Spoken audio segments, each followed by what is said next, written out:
হরতব বেলাল ভাই, সবাই হয়তো বা আমরা তাকে চিনি। তিনি সামাজিক কন্টেন্ট বানিয়ে কিন্তু মিলিয়ন মিলিয়ন টাকা ইনকাম করতেছে, মিলিয়ন মিলিয়ন ভিউ। এখন বর্তমানে তার একটা ভিডিও ছাড়লেই 10 মিলিয়ন, 5 মিলিয়ন, 7 মিলিয়ন করে কিন্তু ভিউ। তো হরতব বেলাল ভাই কি একদিনে এই জায়গায় এসেছে? না, একদিনে এই জায়গায় আসেনি। আমরা যারা নতুন কন্টেন্ট ক্রিয়েটার আছি, তারা 10টা 15টা ভিডিও দিয়েই মনে করেন যে ক্লান্ত হয়ে যায়। আসলে কি এরকম কি হওয়া যাবে? কখনোই না। 10টা 20টা বা 15টা ভিডিও দিয়ে কখনো ক্লান্ত হওয়া যাবে না। আর একদিনে কখনোই সফলতা আসে না। সফলতা যদি পেতে চাই, অবশ্যই দীর্ঘদিন পড়ে থাকতে হবে ইউটিউব, ফেসবুক সব জায়গায়।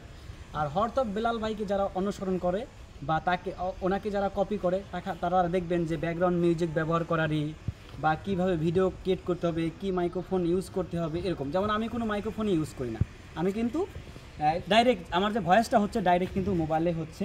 তো হরতব বেলাল ভাই যেভাবে ভাইরাল হলো, তিনি কিন্তু 22 সালে প্রথম এই জগতে আসা। তারপরে তিনি কিন্তু ব্যর্থ হয়েছিল, বাদ দিয়েছিল, আবার শুরু করেছে, আবার বাদ দিয়েছে, আবার শুরু করেছে, আবার বাদ দিয়েছে, এরকম।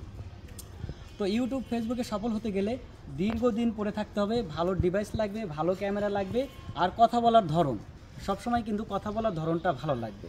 এমনভাবে কথা বলতে হবে যা মানুষের কাছে গ্রহণযোগ্য, যেন মানুষ সেই ভিডিওটা দেখে, মানুষ যেন সামনে আসলে যেন স্কিপ না করে, এমন কিছু কথা বলতে হবে যেন মানুষ ভিডিওটা দেখতে বাধ্য হয়।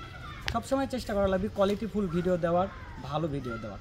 তো আমরা এই যে 1 মাস 2 মাস ভিডিও বানাইয়া তারপরে দেখা যায় কি আমরা ক্লান্ত হয়ে যাই। 6 মাস 7 মাস 1 বছর এরকমভাবে এই 1 বছরে যদি সফলতা হওয়া যেত তাহলে তো হইতোই।